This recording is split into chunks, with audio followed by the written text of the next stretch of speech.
Our club has always been a forum for public figures, thought leaders, and decision makers to share their ideas. Here, we offer access to dynamic political, business, and public personalities.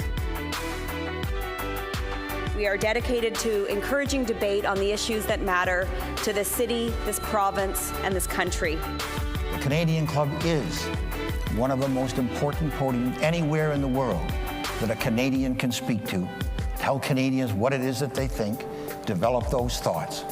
And so I want to thank you for that very, very much. Please join me in thanking our esteemed panelists today. Through our programs and events, including our youth and young leaders programs, our diversity partnerships, our joint events, and our media and social media opportunities, we offer you access to dynamic political, social, and business figures from abroad and right here at home. The platform from which the eloquence of Canada has flowed all of that time, whether it be business, education, politics, sports, arts, and culture. If someone wants to say something to Canadians about this country and about the future of this country, this is the venue you choose.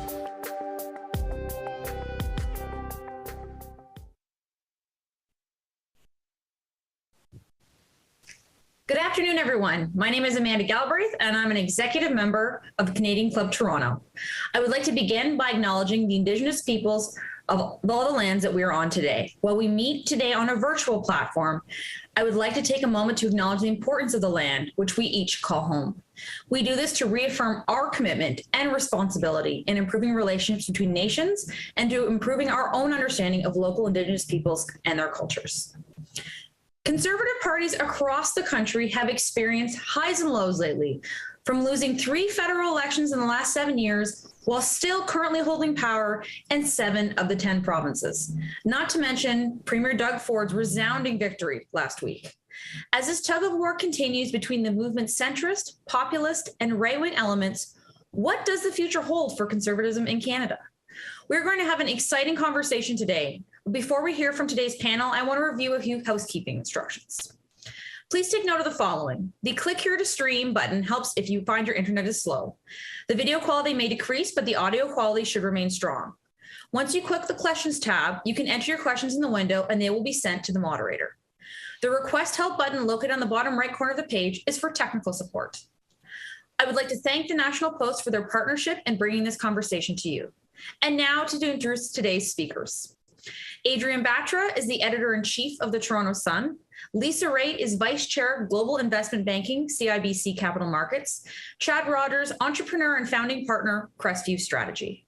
Today's discussion will be moderated by Sabrina Maddeaux, columnist for the National Post. Another tradition that our club maintains is we make a toast to our country. If you have a beverage close by, please join me today in a toast to Canada. Canada.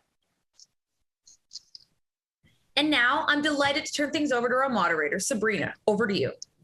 Thanks, Amanda, and good afternoon, everyone. We have so much to cover today, as Amanda said. There's a lot going on in the conservative movement among the provinces nationally and internationally. So let's dive right in with some of the biggest news lately surrounding the conservative membership signups from the potential leaders. We have some really big numbers being reported, and if they're true, they could be game-changing. The Pierre Poilievre camp reports over 300,000 signups. Patrick Brown says he has about 150,000, and Jean Charest says tens of thousands, with a lot of support in Quebec. What do these numbers, if they're true, mean for the upcoming conservative leadership race? Adrienne? Oh, Adrienne, you're muted. Aha. The number one thing said in Zoom, I'm muted. Well, thank you for the question. And I think it's an exciting time for the federal party. When you have a number of candidates going across the country, selling their message, whatever that message is, and signing up members, that can only bode well for you through fundraising and for the next election, to get volunteers and get people interested to change the government. It's tough, and I know Lisa can speak to this a lot better than I can, but It's a bit difficult to verify all of these numbers. And so at the high watermark, they're saying around 600,000 memberships. And that in of itself is extraordinary.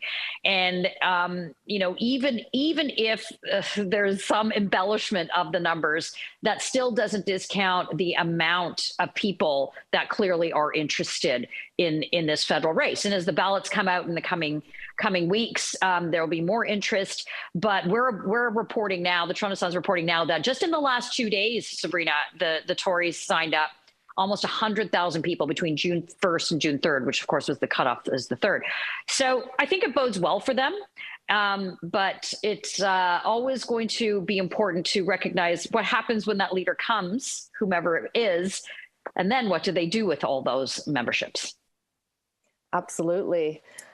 Chad, numbers could mean for the leadership race and also the importance of verification.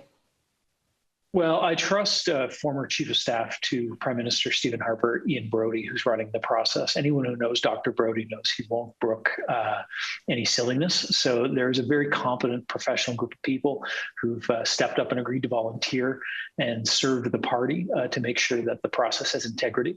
611,000 people, which is the conservative number we're using right now for conservative membership, remember, is the population of Prince Edward Island and Newfoundland and Labrador combined. It's greater than the population of the greater city of Winnipeg. It's equivalent to the population of downtown metropolitan Vancouver. It would be the largest membership of any political party in the history of the country, ×2 plus a bit more. So it is not a number of interest or significance. It's a game changer in terms of political mobilization in Canada. So congratulations to the volunteers out there who take the time to pay 10 or 20 bucks and actually sign up and show up and do things. The apathy that we're all told is commonplace in Canadian politics and public life. Clearly not true in this instance. The people, though, who I think would care more about the 611,000 number are not any current member of the Conservative Party, but anyone involved in stewardship or running the Liberal Party of Canada, because they should be pulling their jerseys over their heads and hiding under their beds right now. It's terribly bad news for them, because the Conservative Party didn't suddenly create that membership number because of their raging successes after having recently ditched a leader. It's a sign that the country's turning towards a new choice. So Lisa, like Chad says, is this a game changer for the Conservatives, and should the Liberals be hiding under their beds? Yes and yes. And I mean, how can I not repeat everything that Adrienne and Chad already said? But so for me, Sabrina, what really worried me, and it's a worry because I ran LEOC the last time we did this, is if it is 600,000, which could very well be, it's a mail-out ballot. By constitutional law, we have to mail out the ballot. It is actually spelled out. You can't get any way around it.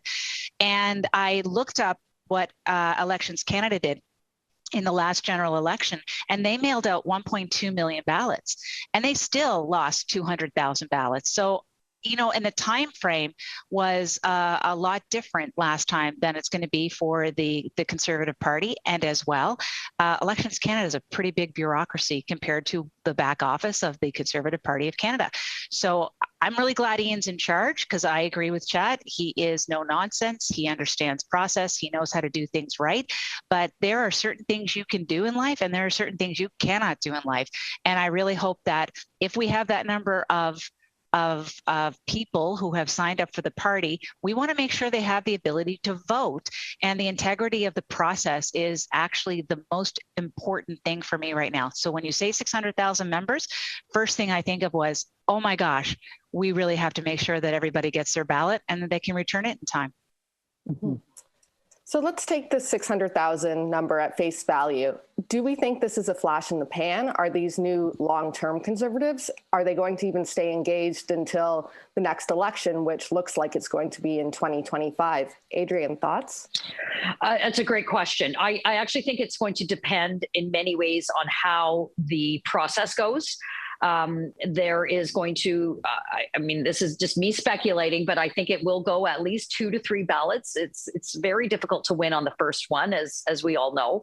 So those that bought memberships purely because, their brother did or their mother did and just said, we're sick of the Trudeau government, we've got to make a change. you're going to have them for the long term, regardless of whoever becomes the leader. But you're also going to have many of them that just joined just to cast a ballot. Now, that's a risk that any party takes, frankly. But for the Conservatives, in order to retain those individuals, those people, and to reinvigorate sort of the interest in the party itself, it's really going to depend on what the new leader does pretty much from day one. And I think far too often Conservative parties, there's a saying, they circle the wagons, they point the guns inward. Whereas the left, they go out and they beat each other up behind closed doors and then come out unified. Tories have not been good at that.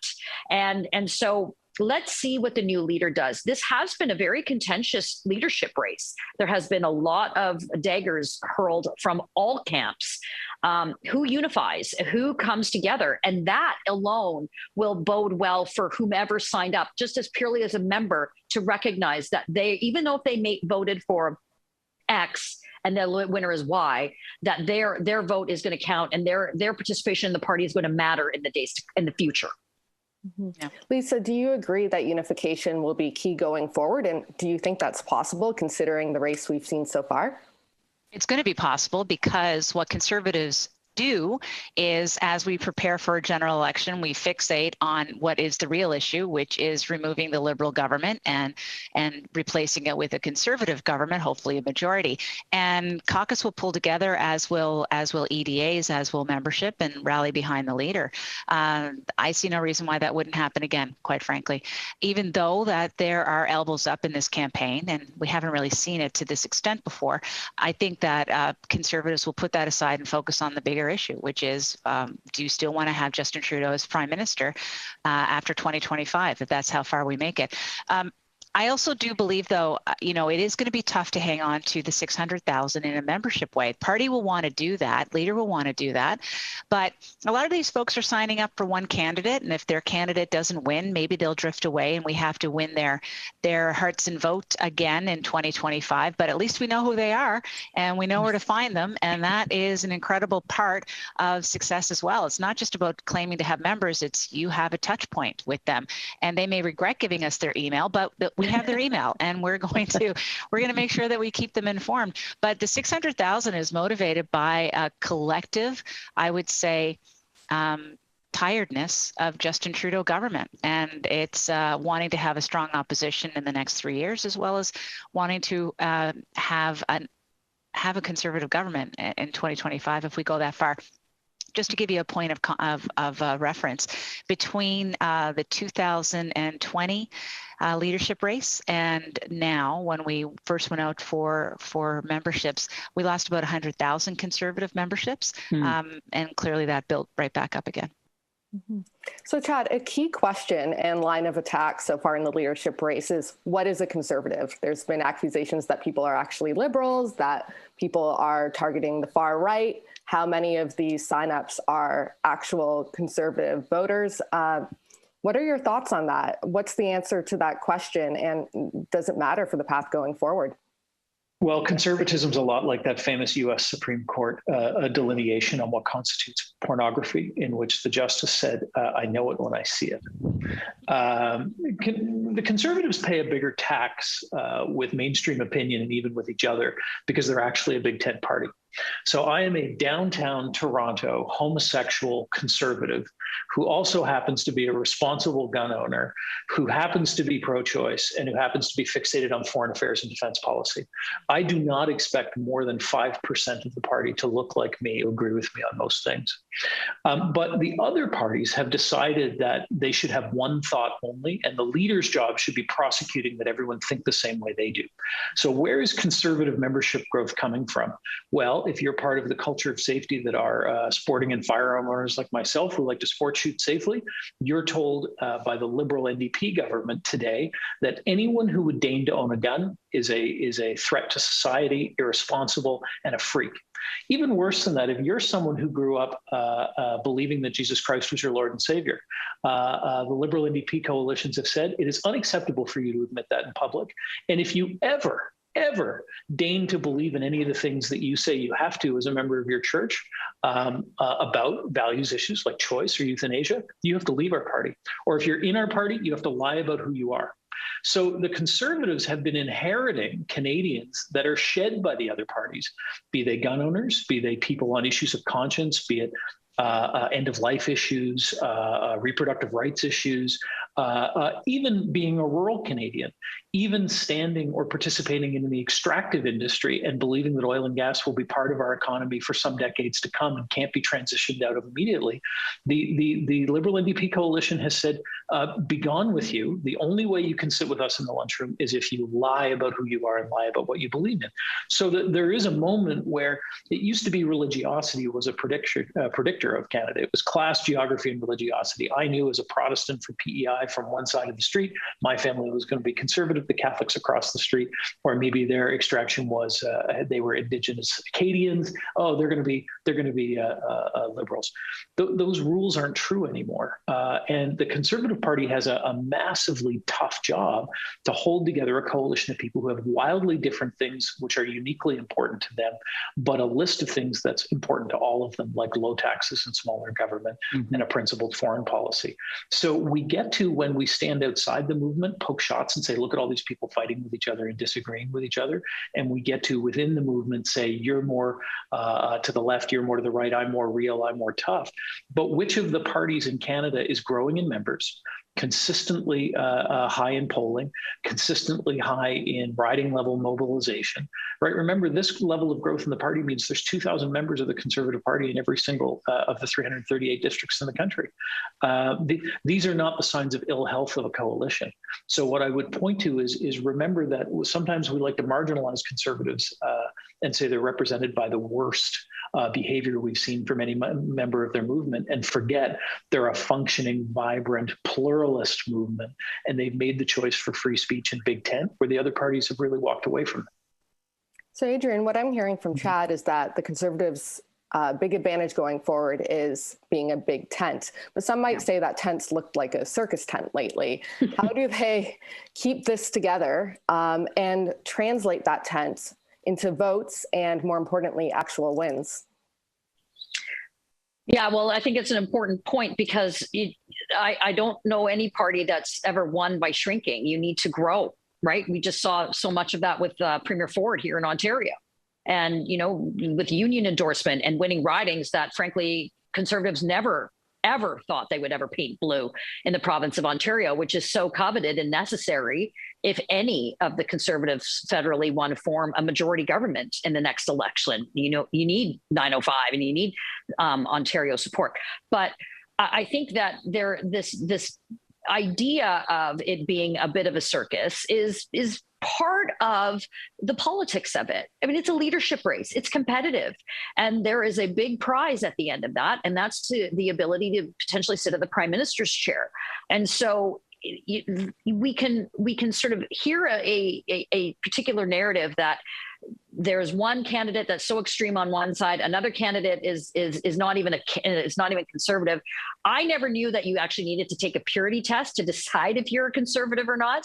And I think that sort of speaks to Chad's broader point that they are benefiting from so many other people who have a particular value system or viewpoint that don't feel comfortable in the Liberals and the NDP, which are basically the same party now anyway. So Tories have an opportunity there. And it's not just Tories federally, it's certainly provincially as well, and even at the municipal level. But the message and the narrative can't simply just be, we're going to beat the heck out of each other, and then all of a sudden we're all going to love each other and we're just going to beat Justin Trudeau. That should be the stated goal. That often, sadly, doesn't happen. But in this instance, because they just came off a leadership race in 2020, and then we just came off another federal election, which saw a Liberal minority government, this is an opportunity for the Tories to say, all right, our tent is big, it's open, the doors are swung wide open, and we need to grow.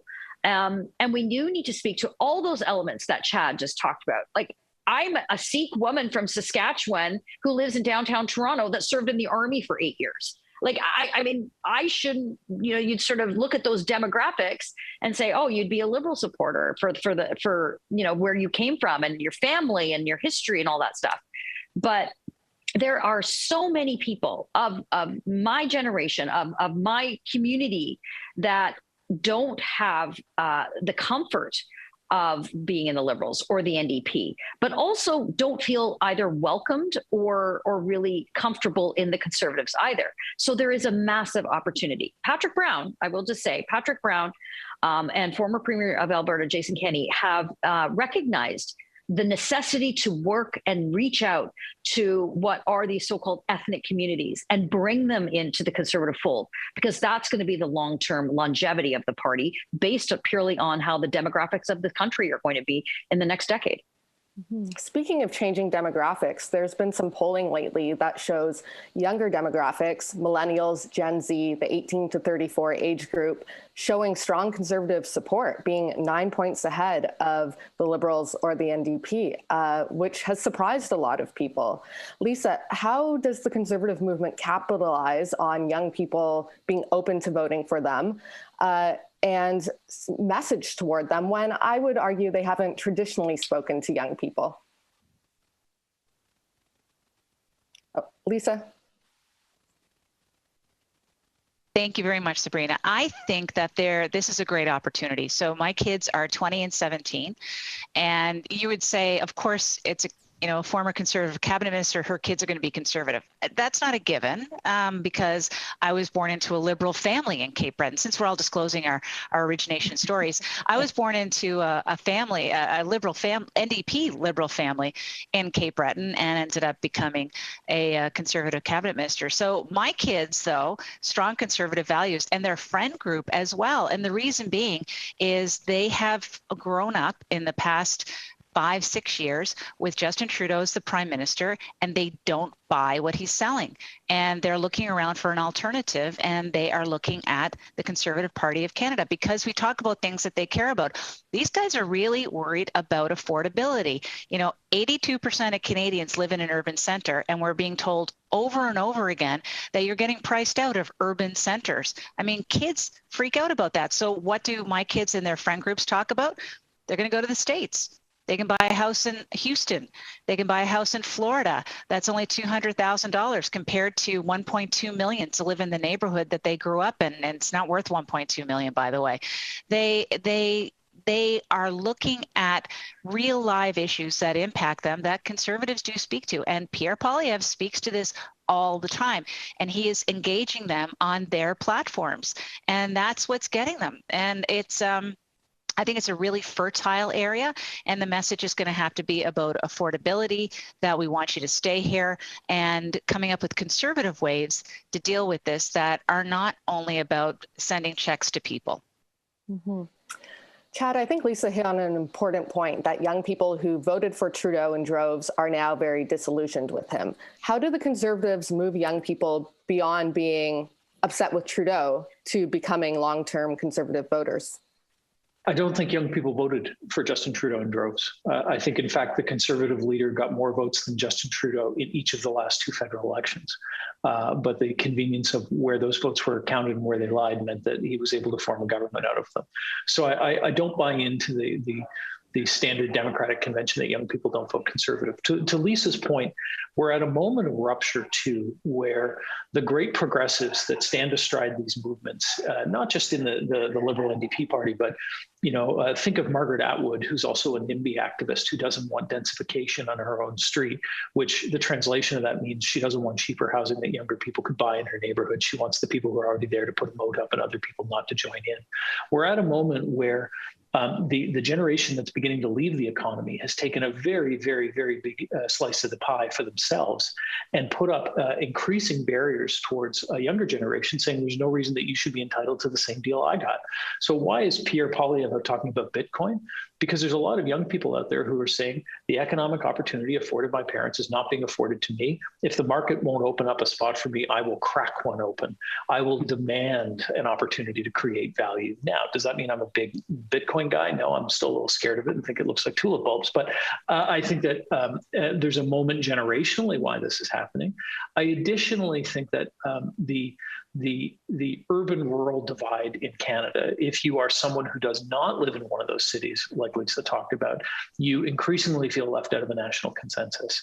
That if you don't believe Greta Thunberg is the only authority on every issue, and you look around you and say, my community isn't governed that way, climate is a real challenge, man-made climate change is a real thing, but that's not how we're going to confront it in our community by just taxing every factory in my town or every industry in my province out of existence in my economic lifetime with no plan to transition.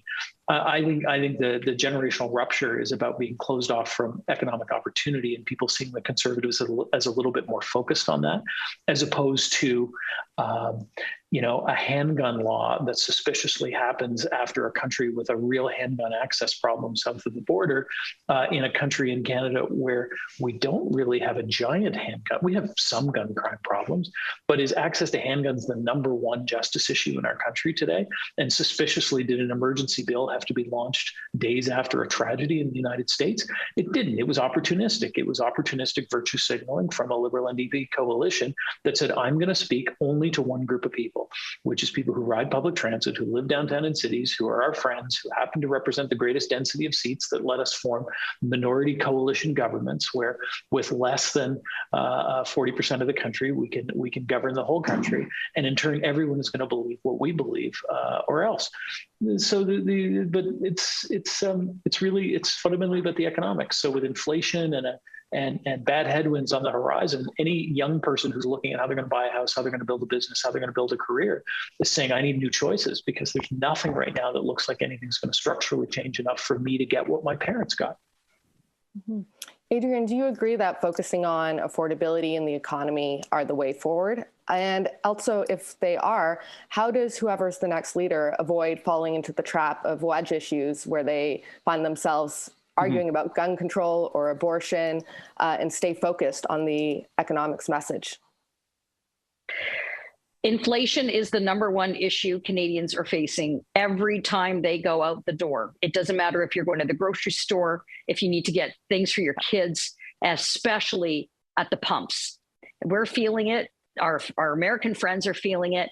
But what is our prime minister doing? Well, he's off to the Summit of the Americas in Los Angeles, and he's taking meetings, and he's being a hypocrite, burning fossil fuels, and doing all of those things that, maybe Canadians don't feel that he's very serious enough that he's going to be able to tackle any of this stuff, but they are.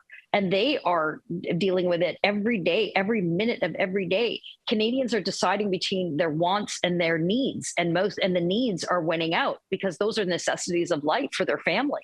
So it's so critical. So that's why you hear every single person who's running for the leader of the Conservative Party bring that up first and foremost. It is the issue of affordability, and they have their various ways of what needs to happen and how it should be tackled. But it is for the foreseeable future, as we do see ongoing international crisis, supply chain issues, all of this stuff is a very real now problem. And how does the next leader manage that and tackle that and handle that? Well, it's going to depend on who he or she puts around them in terms of, a leadership committee and their shadow cabinet posts, and all those things matter. But how do you get that translated from winning a leadership to then winning an election? Well, I think the narrative is really entrenched, and you really hear only Conservatives talking about things like Lisa just mentioned and Chad just talked about: the housing, the affordability, the hypocrisy of those that are on the left that, you would say, oh, they're, hardcore environmentalists, but don't develop on my street, for example. Can I jump in there with an example just to beef up, to boost and amplify Adrienne's point? Let's remember, Pierre Poilievre said, I'd like to have a debate about fiscal policy. And I would like to challenge the current governor of the Bank of Canada in the position he's taking to accelerate inflation as opposed to fight inflation, because I view the role of the governor to be fighting inflation. And the response from political opponents and people in the Liberal NDP government was to say, not that Pierre Poilievre had a different view and they disagreed with it. The response was to say, you are not allowed to have that opinion. You cannot criticize the governor of the Bank of Canada because that person is the governor of the Bank of Canada. And let's remember, the jerk that is the governor of the Bank of Canada opposed a daycare for 80 kids on his own street in Cabbagetown because he was worried the traffic would bother him and it would disrupt the historic nature of his neighborhood. So when these effete elitists say in Canada, not only do we have a view and this is how we're going to govern, but you are not allowed to challenge us, because if you do, you are outside the mainstream consensus, and those are opinions that are verboten. That was the response to Pierre Poilievre trying to debate money supply in this country during this leadership. And it's not just Pierre alone, lots of leadership candidates, but it's not an unreasonable position to say the job of the governor of the Bank of Canada should be about talking about fighting inflation.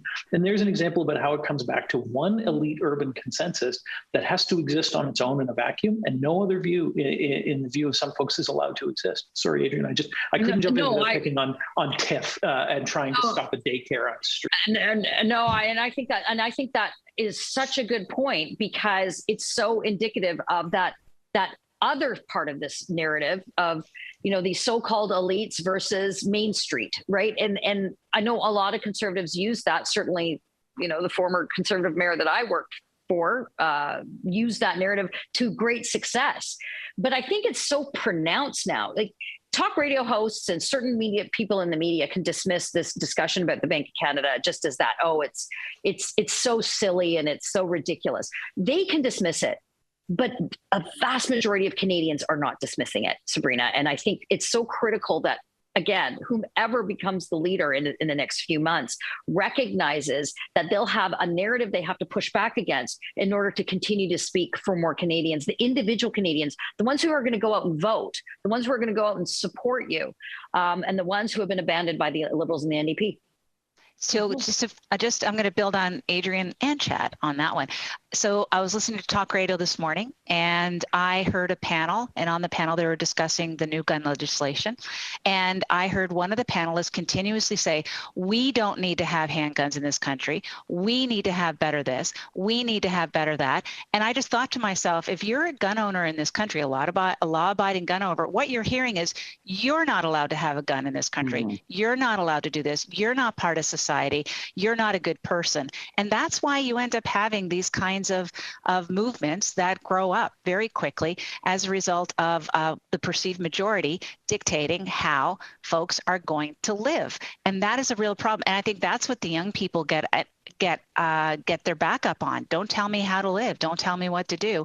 So it is like that backlash from young people by being told what they can and can't do, and they don't necessarily buy in to what the narrative that has been set by Ottawa or by the Liberal Party.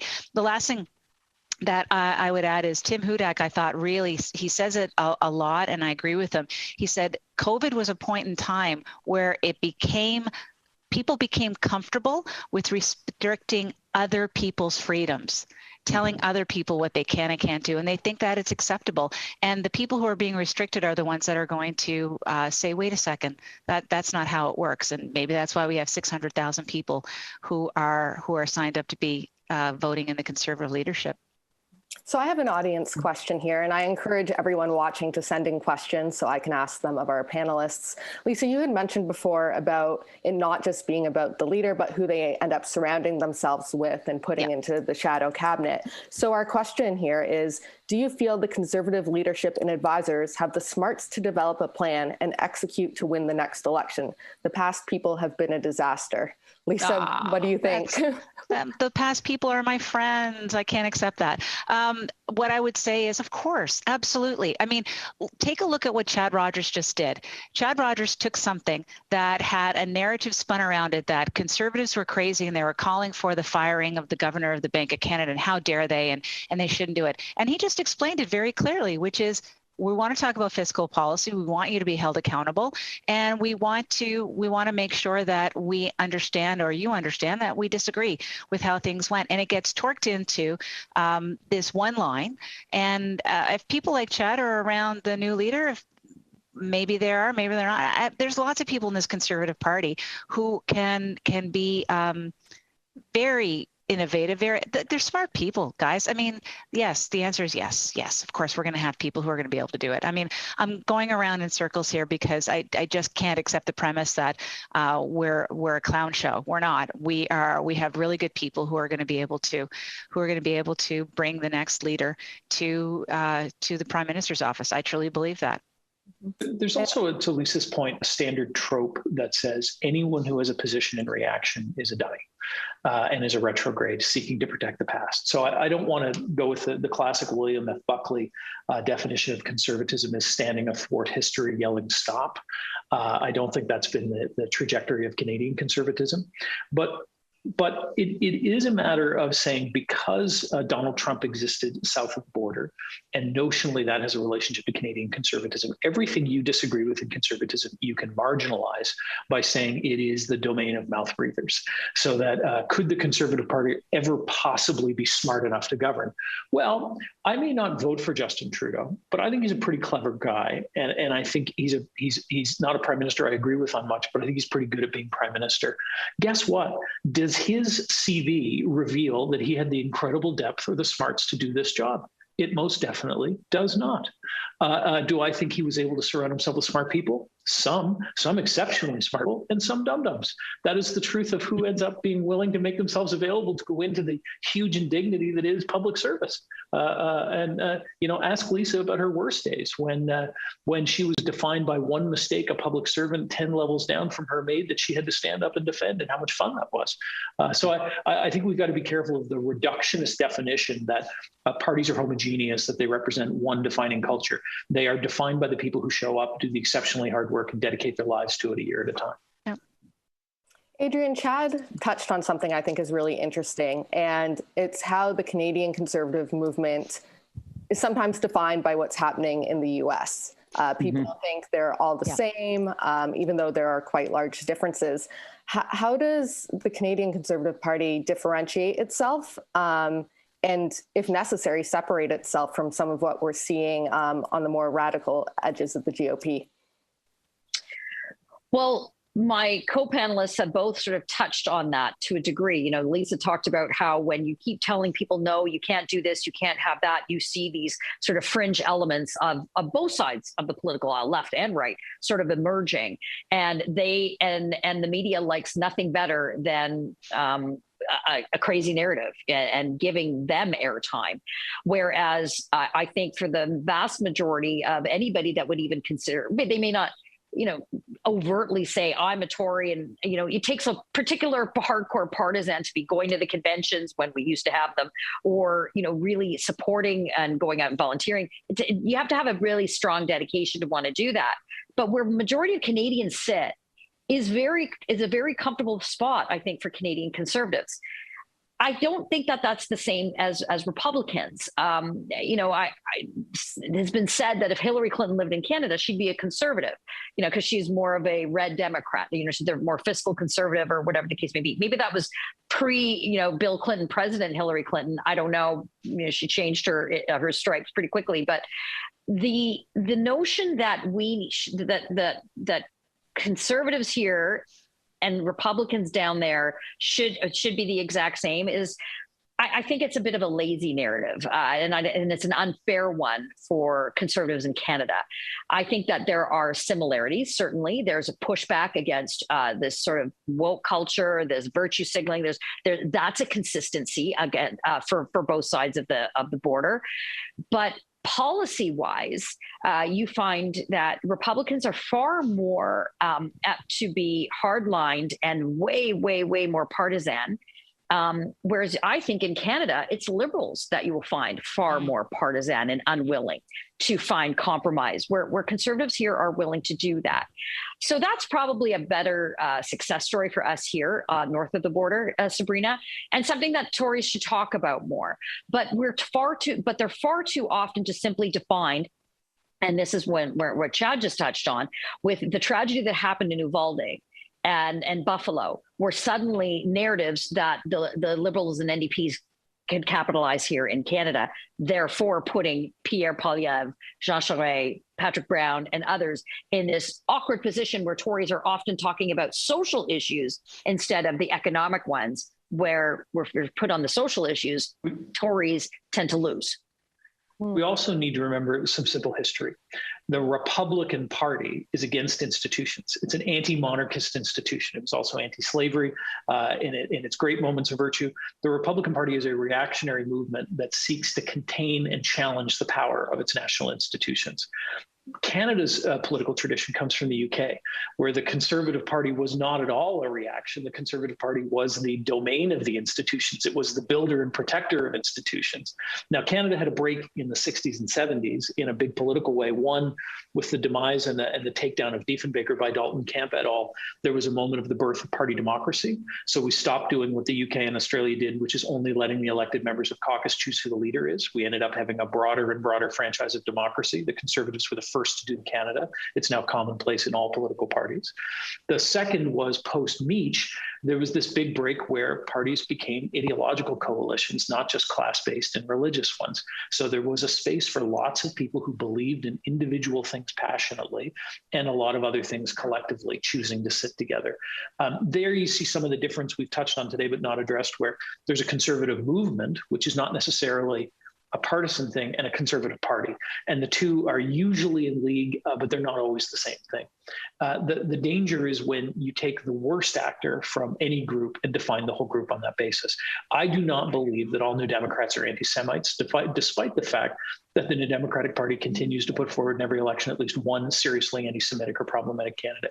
I do not believe all liberals secretly like to go to parties in blackface, despite the fact that their leader has done so on repeated occasions, and I don't accuse them of that.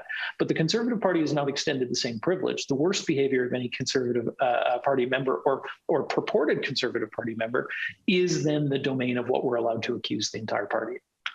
Mm-hmm.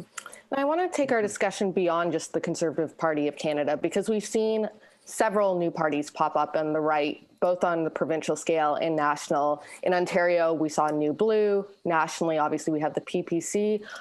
Lisa, what are your thoughts on how these parties, or will they influence the Conservative movement?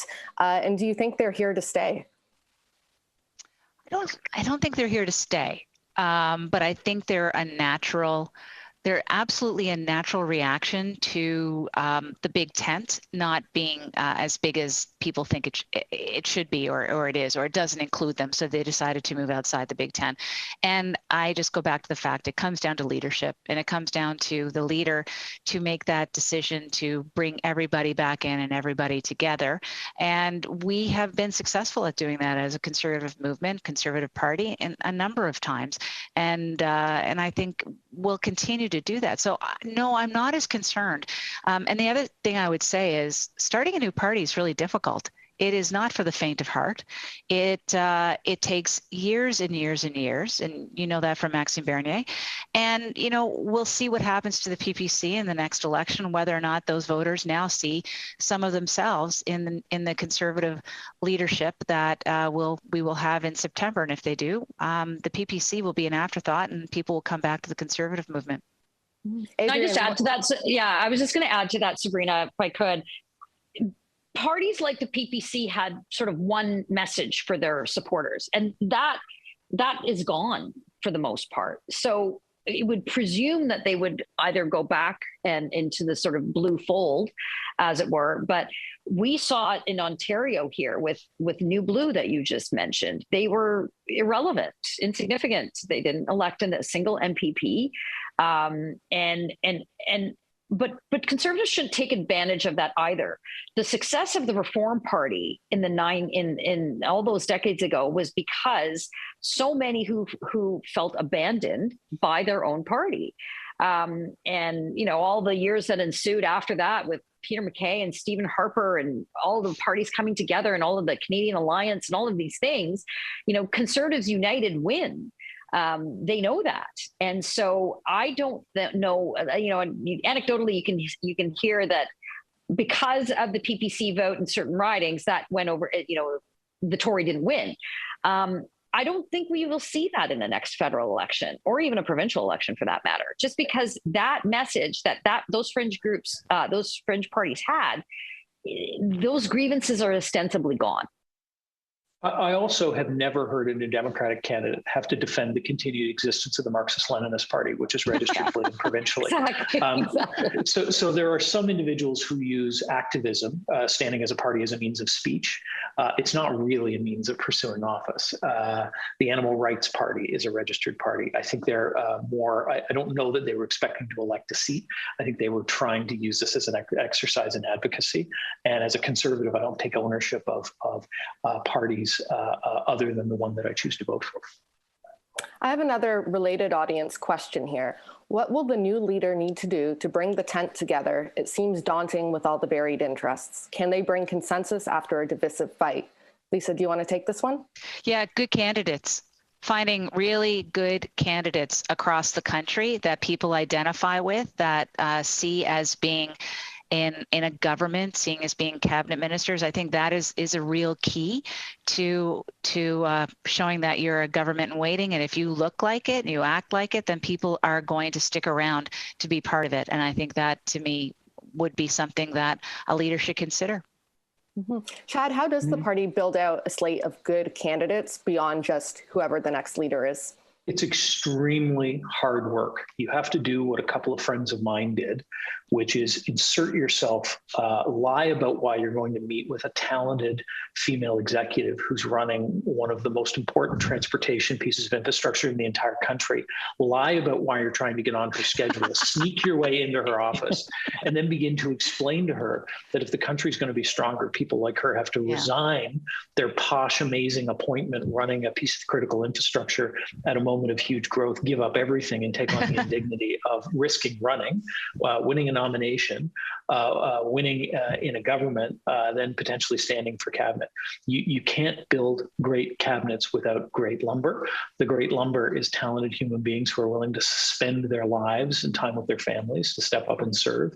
And it's extremely hard work. So to the next leader, I would only say you can't under-resource it. It needs to have a lot of people and a lot of dollars and a lot of time, because it doesn't just pop up. Think of the excitement in 2015 with all the excellent work that Katie Telford did in recruiting truly a long list of star candidates to populate the first Liberal cabinet. Now, then you don't listen to them, ignore them, and let most of them leave because they're not being used.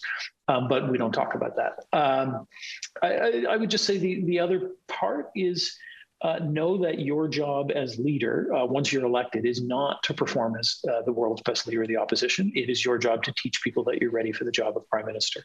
So that means leading a team of senior people as well, and auditioning every day for the big job you want, not the job you have. Yeah. Adrienne, I want to touch on something else that will be important for the next campaign, is the Conservatives' relationship with media. Often it's painted as being adversarial. What are your thoughts on that, and how can the conservatives create a better relationship with media and use it to their benefit? So I'm going to answer this in a couple of different ways. So I'm going to put on my old hat as a part of, hardcore political staffer. We ran a campaign that it was very effective to have the media as our foil. The public, as much as it frustrates you and me, Sabrina, being journalists, the public has a suspicion of media, and it wasn't created by Donald Trump. It's always been there. There's a distrust, a mistrust, there's all sorts of things. So there have been very successful political campaigns that have been run and won on making the media your foil. The long-term challenge with that is that it's the old saying, don't pick a fight with someone who buys ink by the barrel, because they'll just keep coming after you. They'll just keep coming after you, and then they will define who you are before you even have a chance to define yourself. So conservatives often fall into that trap. It's just a media story, or they don't cover the Liberals the way they cover us. That may be true to a degree, but there are plenty in this modern day of either campaigning and governing with all advents of different types of platforms. There's an ability to communicate your message that goes above the heads of the so-called mainstream media. So you don't have to fall into those pitfalls that perhaps maybe the CBC may be laying there for you. And it's also about the media itself. They missed many, many, many big stories, which has, I think, lent to the distrust by the public in general on both. And I'm talking about Canada and the US.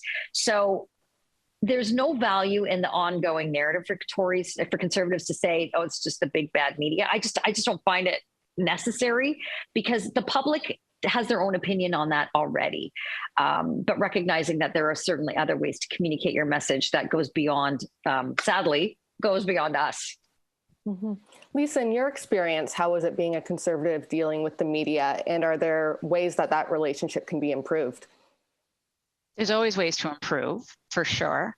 No matter how well you get along on a personal basis, no matter how nice you are. I mean, I'm from Cape Breton. I try to be nice to everybody.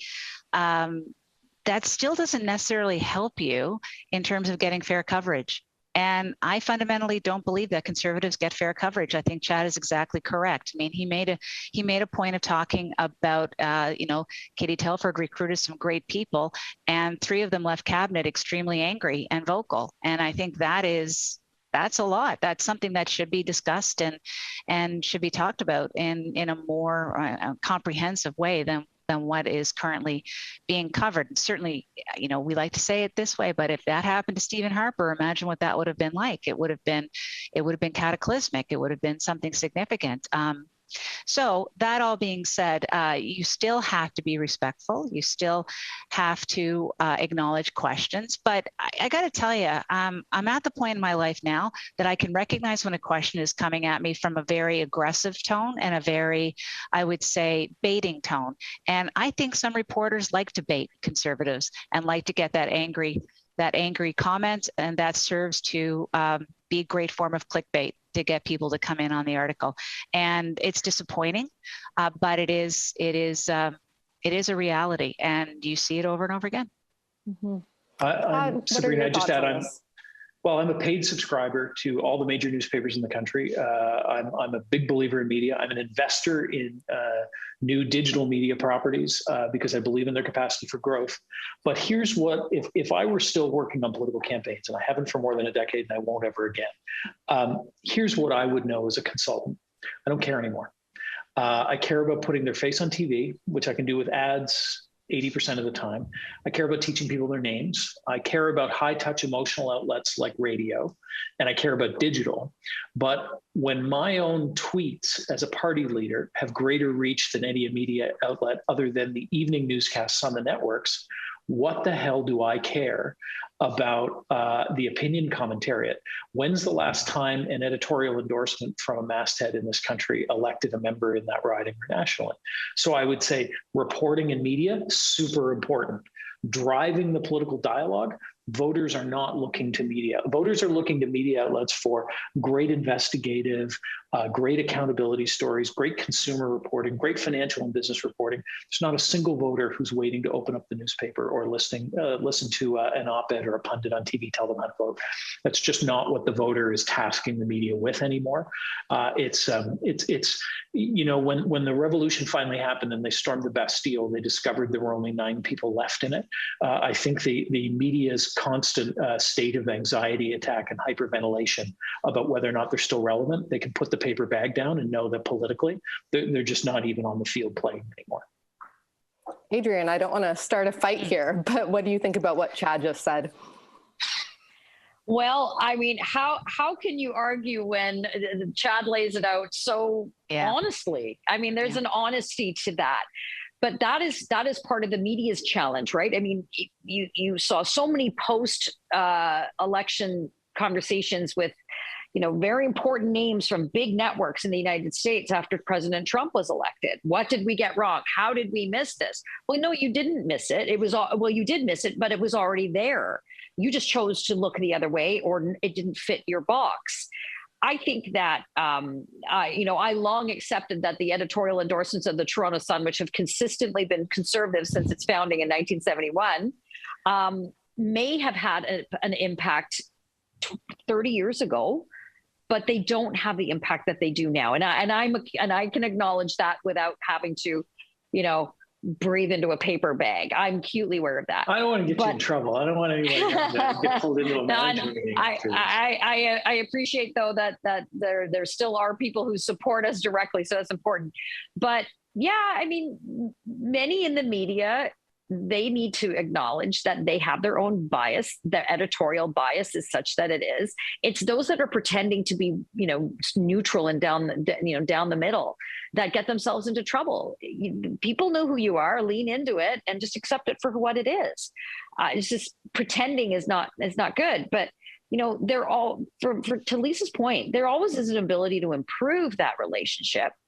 But knowing that a reporter has an editor or a producer or someone above them that is going in there with a story in mind, and it's going to take a lot to change that perspective. That doesn't mean you shouldn't still acknowledge and do that work. But Sabrina, we just don't have that rigor and that impact as we used to, because so many people get their news and information from so many other ways, and it's not via us anymore. Mm. But I remember I carved out a specific exception for accountability. If you discover someone in public office is corrupt, is not worthy of the office, is doing things they shouldn't do, that destroys careers, and that's a meaningful role for media. Their influence, the public listens to it every time. Yeah. Absolutely. Well, we are very close to being out of time, so let's do a final quick lightning round. Answers under 30 seconds. What is the most important issue facing the Conservative movement in Canada going forward? Lisa, what do you think? Winning the next election. I think the Conservatives have to win the next election. I think that should be that is the main focus. Adrienne? Remembering where the political enemy is, and it's not around your own table, and it's recognizing that the Liberal NDP coalition government in this country is setting us down a very bad path, and the focus on electoral success is key. Chad? Constructing a plan that lifts Canada out of the total irrelevance, being the bottom of the pack of mediocre middle powers, with an aggressive economic and foreign policy that says we're different and we're willing to jump ahead, and not continuing with this fantasy that we're still important or relevant to anyone outside of our own borders.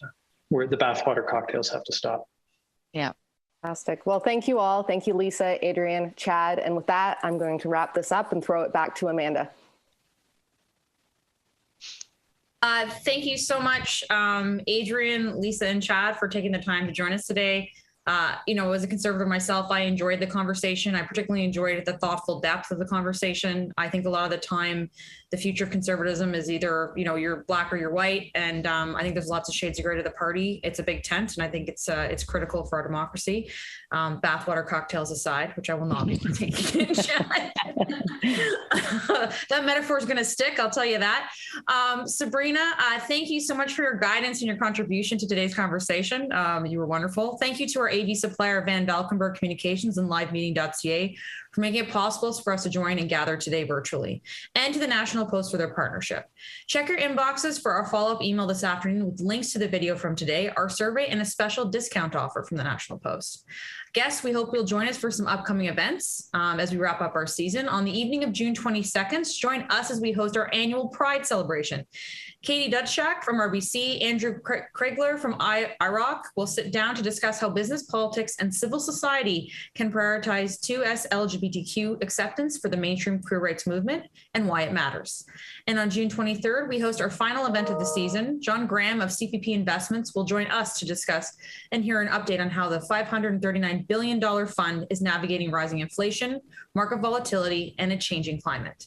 To learn more about our upcoming events, explore our website at canadianclub.org, browse our rich archives of past events, and check out our new updated membership categories with enhanced benefits at a variety of levels. Please consider becoming a member to support our club's work. Thank you for joining us today. Please stay healthy and safe.